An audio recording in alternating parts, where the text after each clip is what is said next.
राधे राधे, हरे कृष्णा, ओम नमः शिवाय।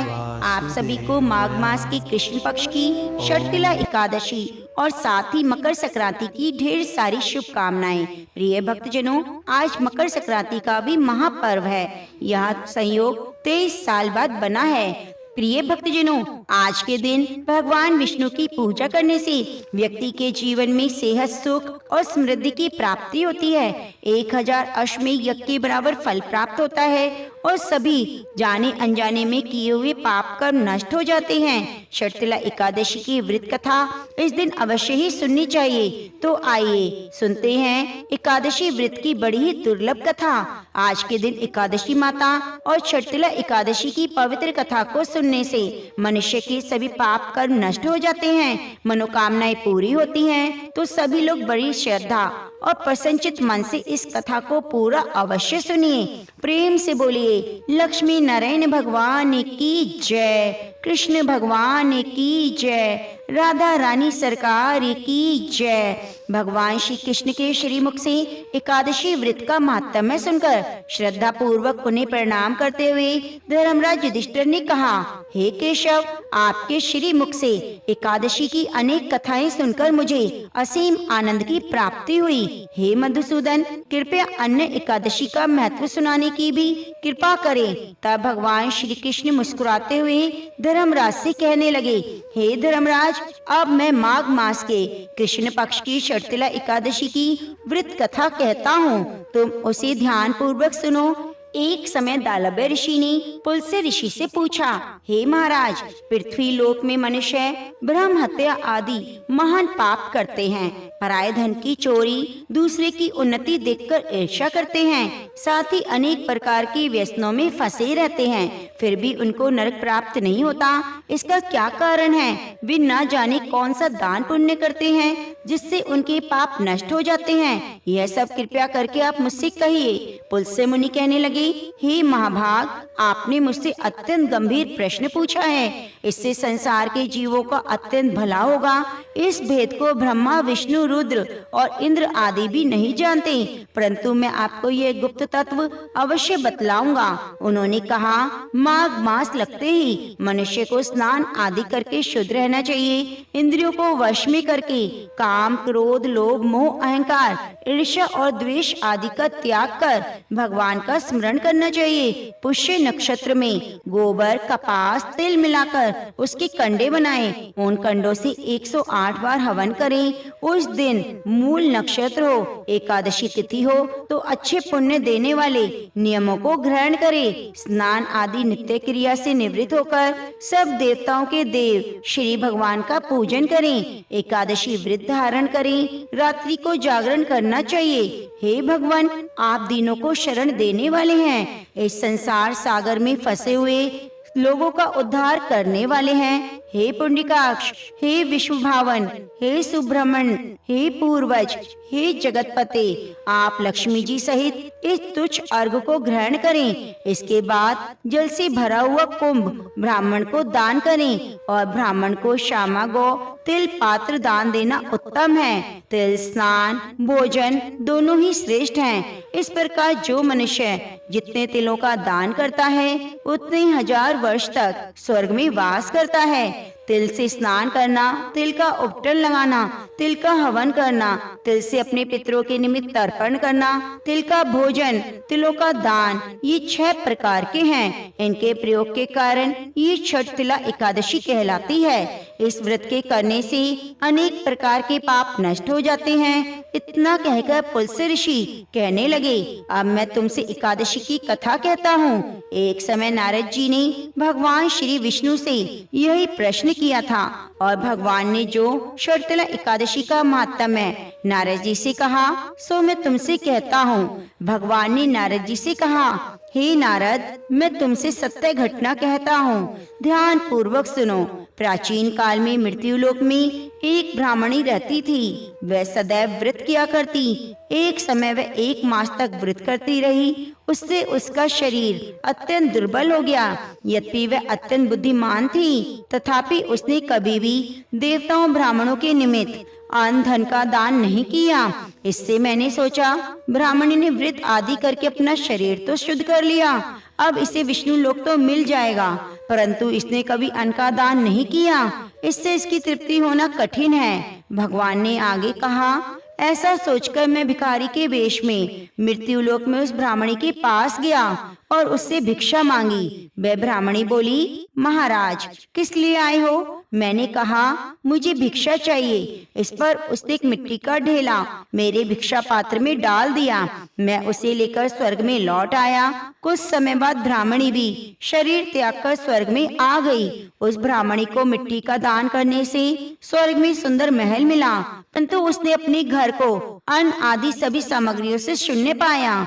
घबराकर वह मेरे पास आई और कहने लगी, भगवान मैंने अनेक व्रत किए, आपकी पूजा की, परंतु फिर भी मेरा घर अन्न आदि सभी सामग्रियों से शून्य है, इसका क्या कारण है? इस पर मैंने कहा, पहले तुम अपने घर जाओ, देव स्त्रियां आएंगी तुम्हें देखने के लिए, पहले उनसे शर्तिला एकादशी की पुण्य विधि सुन लो, तब द्वार खोलना। ऐसे मेरे वचन सुनकर वह अपने घर गई।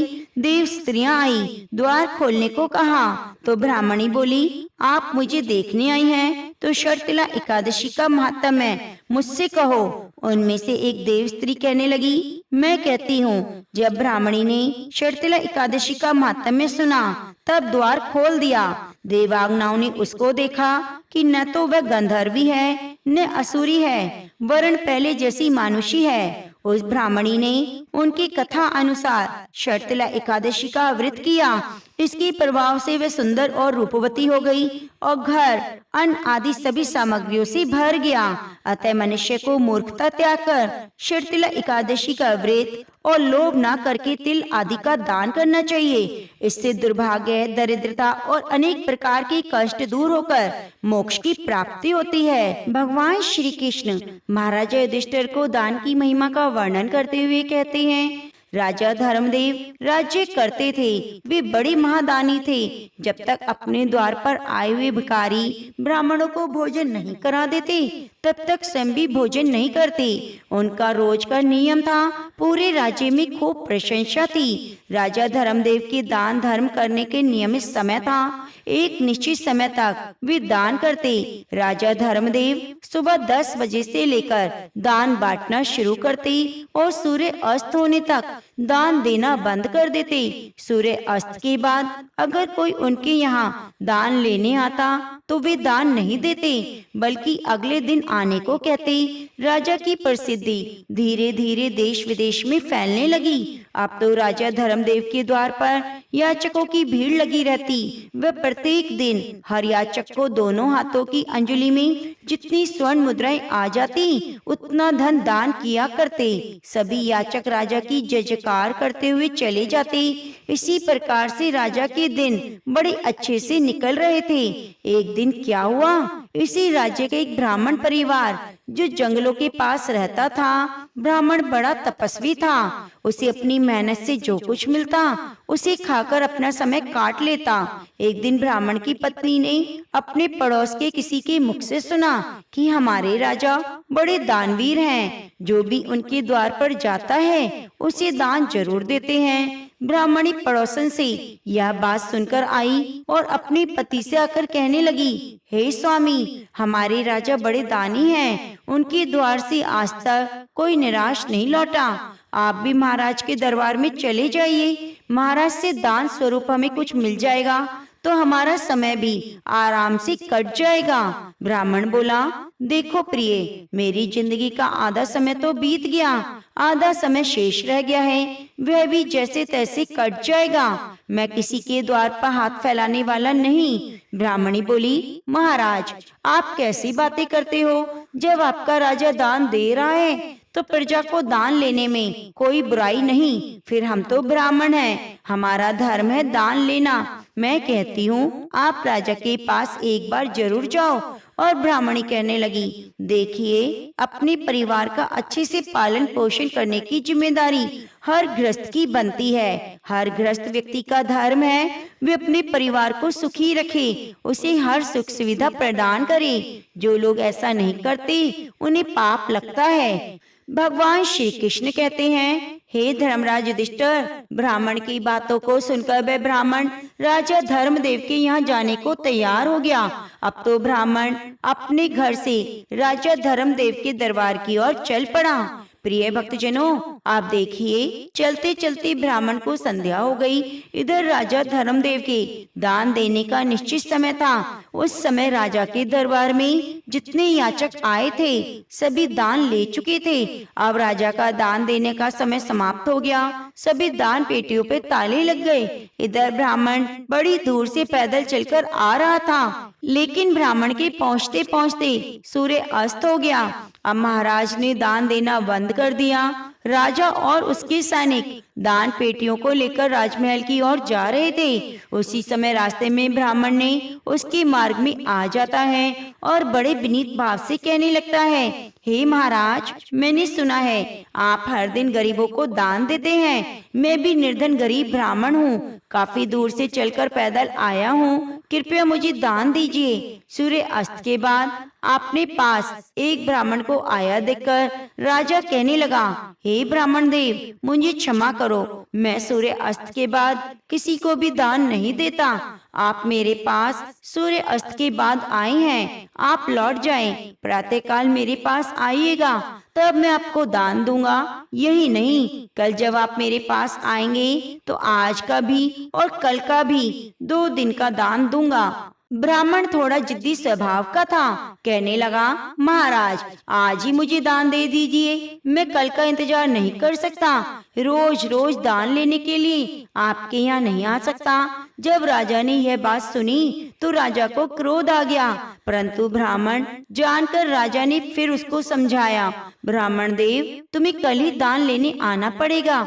मैं तुम्हें कल ही दान दे सकता हूँ, आज दान नहीं दे सकता। फिर ब्राह्मण बोला, नहीं महाराज, दान तो आज ही लूंगा, कल मैं आपके पास नहीं आऊंगा। यह बात राजा को अच्छी नहीं लगी। राजा क्रोध में आ गया और क्रोधित होकर राजा ने वहाँ घोड़ों की लीद पड़ी हुई थी। राजा के चलते चलते घोड़े के अस्तबल के पास पहुँच गए और राजा ने देखा ब्राह्मण आज ही दान लेने की जिद कर रहा है, तो उसने दान के रूप में घोड़े की लीद उठाकर ब्राह्मण की कमंडल में डाल दी। ब्राह्मण उस लीद को लेकर सम्मान से अपने घर की ओर चल देता है। इधर घर पर उसकी पत्नी इंतजार कर रही थी, सोच रही थी, मेरे पतिदेव राजा के यहाँ से कुछ दान लेकर आते होंगे, राजा साहब उन्हें सोने की मोहरें देंगे, जिससे हमारी दरिद्रता दूर हो जाएगी। ब्राह्मण दान में घोड़े की लीद लेकर घर पहुँचा तो ब्राह्मण की पत्नी बड़ी प्रसन्न होती है और ब्राह्मण से कहने लगती है, मैं तुमसे कहती थी ना, महाराज के दरबार में दान लेने जाओगे तो महाराज तुम्हारी गरीबी मिटा देंगे। यह बात सुनकर ब्राह्मण बोले, हे देवी, दान देने वाले ने दान दिया और मैंने ले लिया। तुम एक काम करो, इस स्थान को गोबर से लीप दो। जब मैं तुम्हें राजा के द्वारा दिया हुआ दान दिखाऊंगा तो ये दान अपवित्र हो जाएगा। बड़ी खुशी के साथ ब्राह्मण की पत्नी ने उस जगह को गोबर से लीप दिया, एक दीपक जलाकर रख दिया, वहीं जाकर बैठ गई। भगवान श्री कृष्ण कहते हैं, हे महाराज युधिष्ठिर, उसके बाद ब्राह्मण ने घोड़े की लीद से भरा हुआ पात्र अपने ब्राह्मण को दे दिया। ये देखकर ब्राह्मणी बहुत हैरान हुई कि कैसा मजाक है। ब्राह्मण ने कहा, मजाक कैसा? राजा ने जो दान दिया है वही तो लेकर आया हूँ। अब तो ब्राह्मणी बड़ी दुखी हुई कि राजा ने लीद का दान किया। क्या राजा के पास धन की कमी हो गई थी? चलो कोई बात नहीं, महाराज से गलती हो गई होगी, आज फिर से राजा के पास चले जाना। उस दिन के बाद ब्राह्मण कभी भी राजा के पास दान लेने नहीं गया। ब्राह्मण ने उस लीद को अपने घर के द्वार पर रख दिया। भगवान श्री कृष्ण कहते हैं कि दान का जो फल होता है वे कर्ता को 1000 गुना होकर वापस मिलता है। यदि आपने जीवन में किसी चीज का दान दिया है तो परलोक में उसका फल 1000 गुना मिलेगा। राजा ने जो लीद का दान दिया था उसी लीद का भगवान की कृपा से ब्राह्मण के घर के द्वार पर पहाड़ बन गया। इस तरह राजा के दान का फल बढ़ता चला गया। ब्राह्मणी ब्राह्मण से पूछती है, हे स्वामी, इस लीद का क्या होगा? यह तो रोजाना बढ़ती जा रही है, आप तो वेदों के ज्ञाता हैं, मुझे बतलाइए। तब ब्राह्मण कहने लगा, देखो देवी, ये राजा के दान का फल है जो बढ़ता जा रहा है। उस फल को भोगना पड़ेगा राजा को। यदि हम इसे उपयोग में ले रहे होते तो राजा का शुभ फल मिलता। अब हम जबकि हमारे द्वार पर ये काम का नहीं, तो इसका परिणाम अब राजा को भोगना होगा। यह बात सुनकर ब्राह्मणी बड़ी सोच में पड़ गई। इस प्रकार धीरे धीरे समय बीता।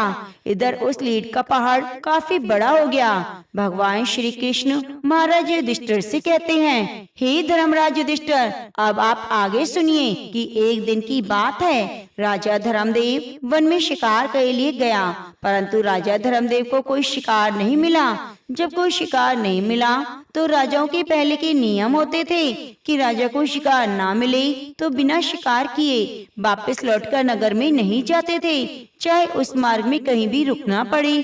अब शाम का वक्त हो गया। सूर्य अस्त होने के बाद जब किसी जीव को सताना क्षत्रियों का धर्म नहीं, यह सोचकर राजा ने सोचा, अब मुझे यहाँ से चलना चाहिए, यहीं किसी स्थान पर ठहर जाना चाहिए। राजा जंगल के पास ही अपने ठहरने का स्थान ढूंढ लेते हैं। ढूंढते ढूंढते राजा उस ब्राह्मण के घर जा पहुँचे जिसे राजा ने 17-18 वर्ष पहले घोड़े की लीद दान में दी थी। लेकिन राजा उस घटना को भूल चुके थे।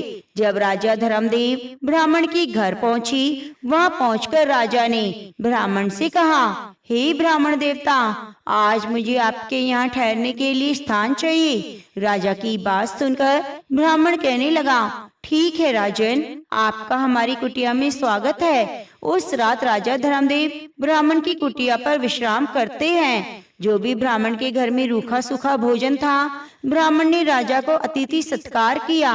भोजन करने के बाद राजा की रात वहीं बीत गई।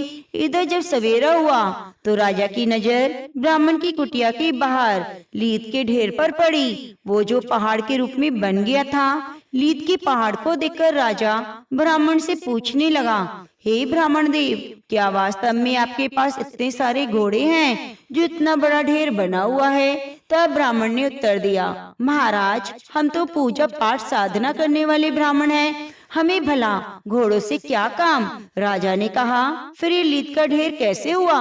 ब्राह्मण समझाते हुए कहता है, देखिए, आप जानना चाहते हैं ये कैसे हुआ, तो इसके पीछे बड़ा रहस्य छिपा है। भगवान श्री कृष्ण महाराजा युधिष्ठिर से कहते हैं, हे राजन, अब तो उस रहस्य को जानने की इच्छा राजा में बढ़ गई। ब्राह्मण बोला, हे यात्री, हमारे राज्य का राजा बड़ा दानी धर्मात्मा है, रोजाना सोने की दान करता। 17-18 वर्ष पहले की बात है, मेरी पत्नी ने मुझे जबरदस्ती राजा के यहाँ दान लेने के लिए भेज दिया। अपनी पत्नी के कहने पर मैं राजा के पास दान लेने चला गया। जब मैं राजा से दान लेने की जिद कर रहा था, अब मुझे अगले दिन आने को कह रहा था, लेकिन मैंने राजा की बात नहीं मानी। तब उसने जिद में मुझे क्रोध में आकर घोड़े की लीद उठाकर कमंडल में डाल दी। मैं उसे सम्मान सहित अपने घर ले आया और लीद को यहाँ रख दिया, क्योंकि लीद मेरे काम की नहीं, दान की वस्तु यहाँ फेंकना नहीं चाहता था। तो राजन ने पूछा, ब्राह्मण देव, राजा ने तो तुम्हें थोड़ी सी लीद दान में दी होगी, ये इतना बड़ा पहाड़ कैसे बन गया? तब ब्राह्मण ने समझाया, भाई, हमारे वेद पुराण कहते हैं, अगर कोई दान देने वाला जितना दान देता है तो उसका 1000 गुना पुण्य फल प्राप्त होता है। अब अपने उस दान का फल राजा खुद ही भोगेगा। ब्राह्मण की बात सुनकर राजा के तो पैरों तले जमीन खिसक गई। राजा तो इस बात को भूल चुका था, पर ब्राह्मण के बतलाने पर राजा को सारी बात याद आ गई कि मैंने ही ब्राह्मण को लीद दान में दी थी। अब ब्राह्मण से हाथ जोड़कर पूछने लगा, हे ब्राह्मण देव, राजा इसका फल कैसे भोगेगा? मुझे इसकी बात और बता दो। ब्राह्मण बोला, देखो भाई, ये लीद का ढेर अब राजा को खाना पड़ेगा। जब इसे खा नहीं लेता तब तक बढ़ता ही रहेगा। ब्राह्मण की बात सुनकर राजा घबरा गया। उसने सारी बात ब्राह्मण को बता दी। मैं इस राज्य का राजा हूँ, मैंने आपको दान दिया, मुझे क्षमा करें, मुझे उपाय बताएं, मेरा उद्धार करें। ब्राह्मण कहने लगा, महाराज, मैं आपको पहचान गया था, यदि तुम ही राजा हो तो परिणाम तो भोगना पड़ेगा, क्योंकि दान देने वाला यदि किसी ऐसी वस्तु का दान देता है जो अनुपयोगी हो, दान पाने वाले के काम की नहीं हो, तो उस वस्तु का फल भोगना पड़ता है। ब्राह्मण कहने लगे, राजन, आपको अपने किए का फल तो भोगना पड़ेगा। यदि इस लीद को खाने से बचना चाहते हो तो दूसरा उपाय है, मैं बताता हूँ। यदि इस उपाय को कर लेते हो तो उपाय को करने से तुम्हारे बहुत सारे हिस्सेदार हो जाएंगे। यदि उपाय नहीं करोगे तो सारी लीद तुम्हें खानी पड़ेगी। ब्राह्मण कहता है, हे राजन, यदि आप अपने स्वयं की निंदा करवाओगे, जितनी राज्य में निंदा होगी उतनी लीद कम हो जाएगी। राजा बोला, हे ब्राह्मण, मेरी निंदा भला कौन करेगा? लोग तो मेरी प्रशंसा करते हैं। तब ब्राह्मण ने कहा, तुम्हारे जो कुल पुरोहित है, तुम उसकी कन्या का हाथ पकड़कर जबरदस्ती अपने घर ले आना, मांगने पर भी कन्या को मत लौटाना। इस प्रकार से राज्य में तुम्हारी निंदा शुरू हो जाएगी। लेकिन तुम उस कन्या के प्रति कभी गंदी नजर मत डालना। उस कन्या को बेटी के रूप में लेकर आना, लेकिन यह बात किसी को मत बताना कि तुम उसे बेटी बनाकर लाए हो। कन्या को लेकर जाकर तुम उसे अपनी रानी के पास छोड़ देना और कह देना वह उस कन्या को बेटी की तरह पाले। पर घर जाके लोग समझेंगे कि तुमने बहुत बड़ा निंदनीय काम किया। पूरे राज्य में तुम्हारी निंदा होगी और लीद का ढेर कम हो जाएगा। राजा को उपाय समझ आ गया। अब तो राजा अपने राज्य को लौट गया और आकर सीधा अपने कुल पुरोहित के घर पहुंचा। कुल पुरोहित ने जब राजा को अपने घर आया देखा तो कुल पुरोहित ने पूछा, हे राजन, क्या बात है? आज आप अड़े उदास लग रहे हैं। राजा ने कहा, गुरुदेव, आप अपनी बेटी को बुलाइए, मुझे उससे कुछ काम है। कुल पुरोहित ने सोचा शायद कोई उपहार देना होगा, कोई बात करनी होगी। उन्होंने पुत्री को आवाज लगाई। राजा उसका हाथ पकड़ते हैं और कुल पुरोहित को धक्का देकर बेटी को रथ में बिठाकर ले गए। बेचारा कुल पुरोहित अपनी बेटी के लिए गिड़गिड़ाता रहा। महाराज, आप ये क्या कर रहे हैं? राजा ने एक बात नहीं सुनी। राजा चुपचाप उसकी कन्या को लेकर अपने महल में पहुंच जाता है और रानी के पास छोड़ देता है। कहता है कि पुत्री की तरह रखना, लेकिन यह बात किसी को मत बताना। राजा ने पूछा, महाराज, आप इसे लेकर क्यों आए? ये हमारे गुरु की बेटी है। तब राजा ने कहा, महारानी, चुपचाप होकर आप सब कुछ देखो। जो मैं कर रहा हूँ वह अपने उद्धार के लिए कर रहा हूँ। भगवान श्री कृष्ण कहते हैं कि देखो, जब राजा पुरोहित की बेटी को उठाकर ले आया तो प्रजा वालों ने देखा, उन्हें कुछ पता नहीं था, तो पूरे राज्य में निंदा होने लगी। राजा तो बड़ा व्यभिचारी व्यक्ति है, जिसने अपने गुरु की पुत्री को पत्नी बनाकर जबरदस्ती रख लिया। हम तो पहले ही कहते थे ना, राजा बड़ा नीच है, लोगों को दान देकर केवल दिखावा करता है। इस तरह से पूरे राज्य में उसकी बदनामी होने लगी। ऐसे राज्य का क्या भरोसा, ऐसे राजा का क्या पक्का भरोसा। इस प्रकार से ब्राह्मण के द्वार पर वह लीद का पहाड़ कम होता जा रहा था। जो लोग राजा की निंदा कर रहे थे वे लीद के ढेर के हिस्सेदार बनते जा रहे थे। धीरे धीरे लीद का ढेर कम हो गया। राजा कुछ दिनों बाद फिर से दोबारा ब्राह्मण के घर गया तो देखता है लीद का ढेर कम हो गया है। जितना राजा ने ब्राह्मण को दान में दिया वह सब देखकर वह खुश हो गया। ब्राह्मण से बोला, हे ब्राह्मण देव, आपने पहाड़ जैसा लीद का ढेर तो कम करवा दिया। जिन जिन लोगों ने निंदा की वे उसके हिस्सेदार बन गए, लेकिन जब थोड़ी सी लीद रह गई है, इसका उपाय बताएं। ब्राह्मण ने कहा, हे राजन, यह लीद जो रह गई है वह तुम्हारे हिस्से की है, तुम्हें खानी ही पड़ेगी। तुम्हें इसे खाने के लिए कीट की योनि में जन्म लेना पड़ेगा। अब राजा बोले, हे मुनि, ऐसा उपाय बताएं जो मैं करूं। हे मुनि, ऐसा कोई उपाय बताएं जो मैं करूं, जिससे आप मुझे बताएं और ये लीद खत्म हो जाए, मुझे कीट की योनि में जन्म ना लेना पड़े। तब ब्राह्मण एक उपाय बताते हैं। राजन, मेरा एक भाई है जो इसी नगर में रहता है। वह बड़ा विद्वान, ईश्वर भक्त है। भगवान श्री कृष्ण में उसकी भक्ति है। वे दोनों बड़े पतित हैं, सज्जन हैं, हर समय ईश्वर के ध्यान में लगे रहते हैं। उन दोनों में कोई बुराई नहीं। यदि वे दोनों आपकी बुराई निंदा करते हैं तो बचा हुआ लीद का ढेर भी समाप्त हो जाएगा। ब्राह्मण की बात सुनकर राजा कहते हैं, हे महाभाग, हे ब्राह्मण, मैं उनसे अपनी निंदा करवाता हूँ। ऐसा कहकर राजा वेश बदलकर ब्राह्मण के घर पहुँच जाता है। ब्राह्मण राजा का स्वागत करता है, बैठने के लिए आसन देता है। राजन आसन पर बैठ जाता है। अब राजा उस ब्राह्मण से कहने लगता है, हे ब्राह्मण देव, मैंने सुना है आपके यहाँ राजा बड़ा ही अन्यायी है, नीच प्रवृत्ति का है। ब्राह्मण कहने लगा, मुझे क्या लेना देना। तब राजा ने कहा, महाराज, उसने अपनी गुरु की पुत्री को बलपूर्वक घर में रख लिया है। तब ब्राह्मण बोला, मुझे नहीं पता।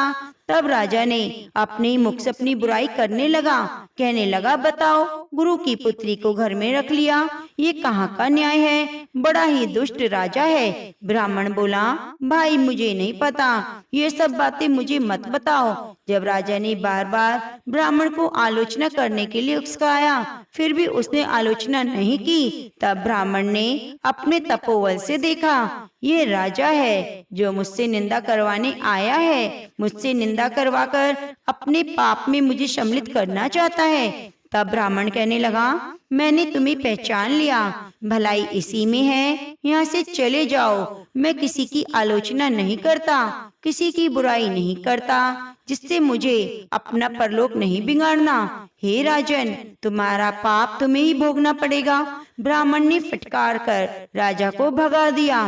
निराश होकर राजा वहाँ से लौटकर अपने राज्य को चला जाता है। फिर एक दिन बाद उस ब्राह्मण के घर आता है, जहाँ लीद का ढेर था। ब्राह्मण के चरणों में आकर गिर पड़ा। राजा कहता है, हे ब्राह्मण देव, अब क्या और उपाय नहीं। तब ब्राह्मण ने कहा, नहीं राजन, समझ लो, यह तो तुम्हें ही खानी पड़ेगी। अब यह बात राजा कहने लगा, हे ब्राह्मण देव, पता नहीं मुझे कब कीट का जन्म धारण करना पड़ेगा, तब तक पता नहीं कितने पाप होते रहेंगे। क्यों ना आप मुझे कुछ समय के लिए कीट बना दो।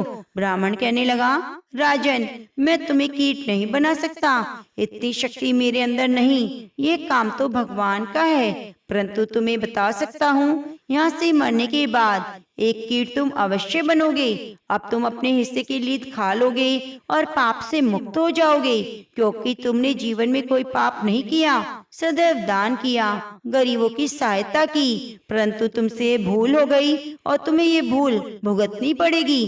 कीट तो अवश्य बनना पड़ेगा, लेकिन लीद को खाने के बाद तुम मानव योनि में परिवर्तित हो जाओगे। भगवान श्री कृष्ण कहते हैं, कुछ ही दिनों बाद राजा धर्मदेव की मृत्यु हो गई और मृत्यु के बाद वह गोबर को खाने वाला कीड़ा बना। जिस जगह पर लीद पड़ी थी वहीं पर वह खाने लगा। धीरे धीरे कई वर्षों में लीद को वह कीट खाते खाते अपने हिस्से की सारी लीद खा लेता है। तभी उसकी नजर उस कीड़े पर पड़ी और उस समय वह मनुष्य रूप में प्रकट हो गया। राजा धर्मदेव, जिसने क्रोध में एक ब्राह्मण को दान में लीद दी, जिसके कारण कीड़े की योनि में पैदा हुआ।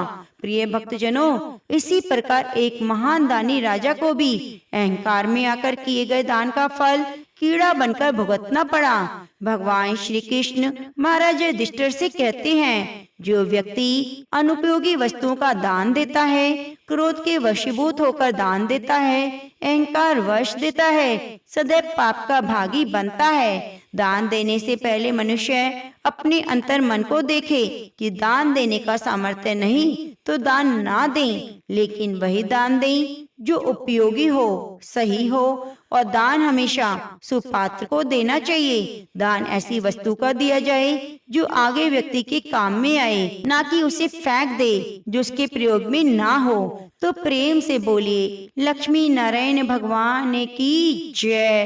प्रिय भक्तजनों, अब आइए आपको सुनाते हैं तुलसी माता की एक ऐसी पौराणिक कथा जिसे सुनकर आप भाव विभोर हो जाएंगे। प्रिय भक्तजनों, आज मैं आपको तुलसी जी की ऐसी महिमा की कथा सुनाने जा रही हूँ जिसमें भक्ति का वजन धन से भी कहीं ज्यादा होता है। द्वारका में रानी सत्यभामा को अपनी सुंदरता और अपने धन पर बहुत गर्व था।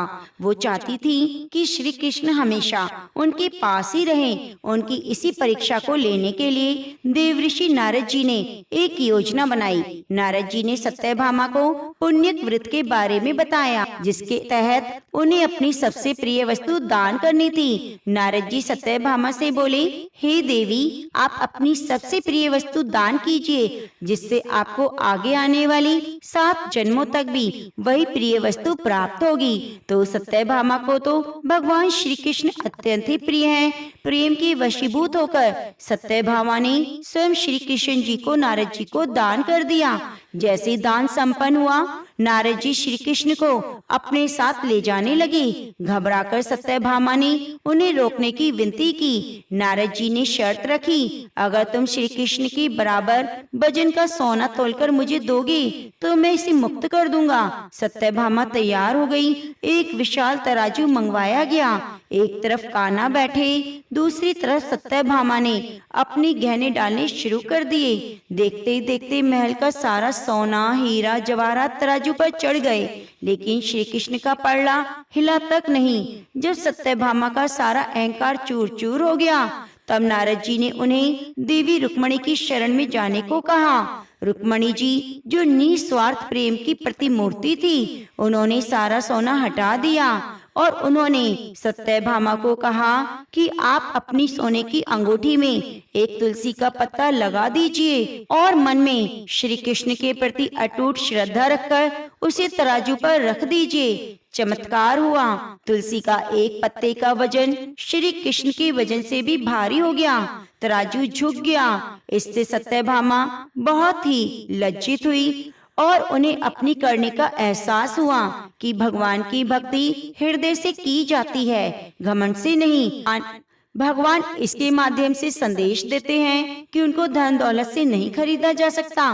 केवल सच्चे प्रेम और भक्ति के भूखे हैं भगवान श्री कृष्ण। इसीलिए उनके भोग में तुलसी का पत्ता अर्पित किया जाता है।